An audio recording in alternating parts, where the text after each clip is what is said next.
ಮೇಲೆ ಸ್ಲೋಲಿ ತನ್ನ ನಲಿಗೆ ಇಟ್ಟು ತೊಳೆಯುತ್ತಾ ಸಿಹಿಯಾಗಿ ಚೀಪುತ್ತಿದ್ದಳು. ಅಕ್ಕ, ನಿಲ್ಲಬೇಡ ಪ್ಲೀಸ್.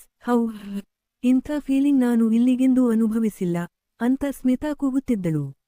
ನಿಖಿತಾ ತನ್ನ ಒಂದು ಫಿಂಗರ್ ಅವಳ ಹೋಲ್ಗೆ ಸ್ಲೋಲಿ ಹಾಕಿ ಮೂರನೇ ಫಿಂಗರ್ನೊಂದಿಗೆ ಸ್ಟಿಮ್ಯುಲೇಟ್ ಮಾಡುತ್ತಿದ್ದಳು. ಇದನ್ನು ನೋಡಿದ್ರೆ ಒಬ್ಬ ಎಕ್ಸ್ಪೀರಿಯನ್ಸ್ಡ್ ಮ್ಯಾನ್ ಸಹ ಶರ್ಮಿಸೋ ಎರೋಟಿಕ್ ಫೀಲಿಂಗ್ ಇದ್ರಲ್ಲಿ ಇತ್ತು. ದೇವಿಯರ ಮಿಲನ, ದೇಹದಾಟದ ಸಂಭ್ರಮ.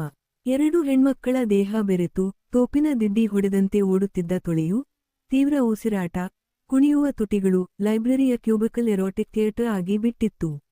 ಅವನೋ ಇಲ್ಲವೋ ಎಂಬ ಭಾವ ಇಲ್ಲ. ಅವಳು ಇದ್ದಳು, ಅವಳು ಕೂಡ ಇದ್ದಳು.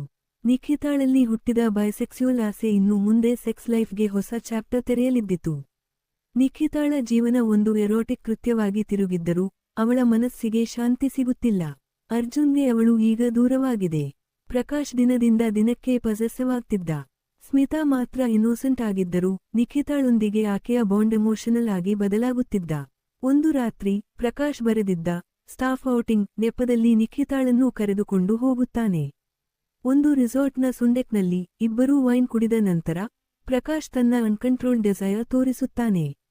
ನೀನಿವತ್ತಿಗೆ ನನ್ನದ್ದೇ ಆಗಬೇಕು ನಿಖಿತಾ, ನಾನು ನಿನ್ನೊಳಗೆ ತುಂಬಿಕೊಳ್ಳಬೇಕು ಈಗಲೇ ಅಂದನು.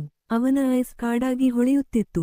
ನಿಖಿತಾ ಮೊದಲಿಗೆ ರಿಫ್ಯೂಸ್ ಮಾಡ್ತಾಳೆ, ಆದರೆ ಅವನು ಬಲವಂತವಾಗಿ ಅವಳ ಬ್ಲೌಸ್ ಬಿಚ್ಚಿ ಸ್ಕರ್ಟ್ ಎಳೆಯುತ್ತಾನೆ.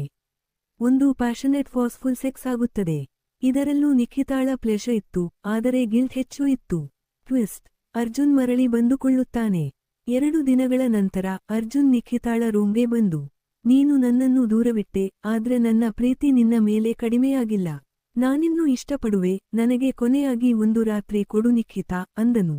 ನಿಖಿತಾ ಕನ್ಫ್ಯೂಸ್ಡ್ ಆಗಿದ್ದರೂ ಅಪ್ರೂವಲ್ಸ್ ಇಲ್ಲದೆ ಅವನು ಕಿಸ್ ಮಾಡುತ್ತಿದ್ದ. ಅವಳ ಬ್ಲೌಸ್ ತೆಗೆಯುತ್ತಿದ್ದ. ಅವನು ಆಕೆಯ ಯೋನಿಗೆ ವೆಂಟ್ ಡೌನ್. ಅದು ಪ್ಲೆಷರ್ನ ಮಾತು ಅಲ್ಲ, ಹೃದಯದ ಲಾಂಗಿಂಗ್. ಇಬ್ಬರೂ ಆ ರಾತ್ರಿ ಮೌನವಾಗಿ ಇಂಟಿಕಾಸ್ ಮಾಡಿದರು. ಅವನು ಕ್ಲೈಮ್ಯಾಕ್ಸ್ ಆದಾಗ ನಿಖಿತಾ ಬಿಸಿಯಾಗಿ ಮೂಚುಕಟ್ಟುತ್ತಾಳೆ, ಆದರೆ ಹೃದಯದಲ್ಲಿ ಗಿಲ್ಟ್. ಏಕೆಂದರೆ ಅವಳು ಸ್ಮಿತಾ ಜೊತೆ ಕೂಡ ಎಮೋಷನಲ್ ಬಾಂಡ್ ಕಟ್ಟಿಕೊಂಡಿದ್ದಳು. ಹೆಚ್ಚು ಎರೋಟಿಕ್ ಸೀನ್ಸ್, ಎಮೋಷನಲ್ ಸ್ಟಾರ್ಮ್. ಆಗಸದಲ್ಲಿ ಒಂದು ಮೋಡದಂತೆ ಮೂಡಿದ್ದು ನಿಖಿತಾ ಪ್ರೆಗ್ನೆಂಟ್ ಆಗಿದ್ದಳು. ಆಕೆ ಶಾಕ್ ಆಗಿ ಪ್ರೆಗ್ನೆನ್ಸಿ ಸ್ಟ್ರಿಪ್ ನೋಡುತ್ತಾಳೆ. 2 ರೆಡ್ ಲೈನ್ಸ್. ಇದು ಯಾರದ್ರ ಪ್ರೆಗ್ನೆನ್ಸಿ? ಪ್ರಕಾಶ್ನದ? ಅರ್ಜುನ್ನದ? ಇಲ್ಲ, ನಾನು ಸಿಥಾನ ಜೊತೆ ಕೂಡ ಮಾಡಿದ್ದೆ. ಆಕೆಗೆ ಬೇಸರ, ಹೆದರಿಕೆ, ಗಿಲ್ಟ್. ಈ ಎಲ್ಲದರಿಂದ ನಿಖಿತಾ ಮನಸ್ಸು ಒದ್ದೆಯಾಗಿ ಹೋಗುತ್ತದೆ. ಯಾರಿಗೆ ಹೇಳಬೇಕು ಎಂದು ಗೊತ್ತಾಗುತ್ತಿಲ್ಲ.